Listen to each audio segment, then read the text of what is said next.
Thank you very much, Mr. Zweig, for sharing that insight as a geopolitical expert. Please stay with us as we come back to you for our next discussion as well. Now we move on to our next news. Iranian authorities have seized an oil tanker allegedly ferrying contraband fuel in the Gulf of Oman, with 18 crew members on board, including Indian, Bangladeshi, and Sri Lankan nationals. According to the Iranian authorities, the tanker had committed multiple violations, including ignoring stop orders, attempting to flee, and lacking navigation and cargo documentation. Iran, which has some of the world's lowest fuel prices due to heavy subsidies and the plunge in the value of its national currency, has been fighting rampant fuel smuggling by land to neighboring countries and by sea to Gulf Arab states. Now for this discussion, we welcome back Mr. Mati Zweig. He is a geopolitical expert, joins us live from Tel Aviv. Thank you very much, Mr. Zweig, for staying with us. Now looking at this, what are we to make of this, recent latest crackdown, Iran's crackdown? What do you think, what gave Iran a green light to do something like this?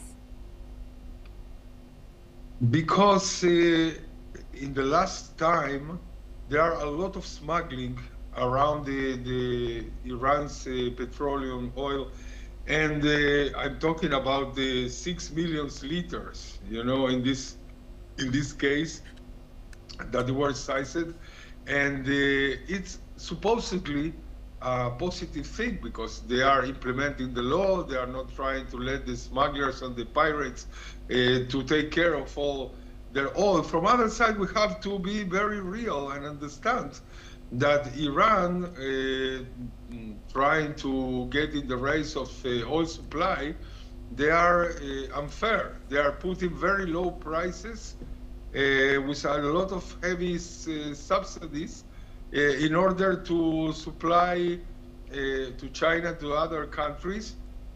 And also they behave like international support of terror organizations. So to try to implement the law when they themselves don't care about the international law, it's highly hypocrite. But okay, anyway, it's an internal issue for them. Try to avoid the smuggling, and they are now succeeding in doing that, and not in other cases. This is a big problem for everybody in the Gulf of Oman, like with the Somalis and the Houthis and everybody trying to seize ships and different products, not only oil. And in this case, they seized them, but let's not forget that they themselves don't behave as they should behave in the international arena. Yes, this is very interesting that, it reminds me of this term, haram police. Anyway, how does Iran's crackdown on this smuggling impact? How do you think this is going to be impacting diplomatic relationship with neighboring countries, which seem to be somehow easing down? But now again, this has happened. Well, they are all worried, as I said, because you have a real problem of smuggling and piracy in the Gulf of Oman. I told you about the Houthis, I told you about also Somalis and others, but there are a lot of international nets of criminals trying to get this, and sometimes they are connected with high officers in different countries in the area. The most normal countries trying to avoid this are, of course, the Emirates and Bahrain and others, but Iran is also very worried because they can be part from this international piracy that is occurring there, and it has a lot of implications, not only about the act himself, but in the costs, international costs for all the world, in all the products that they are being added to the cargo and to the shipyards. And for instance, we live in Israel, and in the last 2 years, the cargoes has been maybe 3 or 4 times higher and expensive because of these acts of sabotage and piracy that they are influencing the entire chain of the world supply. And what's your analysis now that this week we've seen a lot of attacks in recent 2 weeks, we've seen the attacks on a shadow fleet of Russia, then the ones that was parked in Black Sea, and then this one, and also few in from Venezuela to U.S. From U.S. or U.S. I mean, you get what I mean. So what do you think what's happening? I think what is happening is that the entire areas of conflict in the world, you have named it very good, because we are talking about the Middle East, we are talking the Black Sea, we are talking in the coast of Venezuela. They are all part of broader actors and conflicts that they are occurring in those places. I mean, in Venezuela, for instance, it's part of the big policy of Trump to try to do things against Maduro and his narco regime. And so they also are now working in the seas. In the past, it was not very famous. Now they are doing much more because the narco smugglers, they go through the sea. In the Black Sea, it's about, of course, the war between Ukraine and Russia, and this shadow fleet is trying to circumvallate all the sanctions. So they are part of the conflict between Europe and Russia that they try to avoid deepening the conflict because Russia is trying to avoid all these sanctions.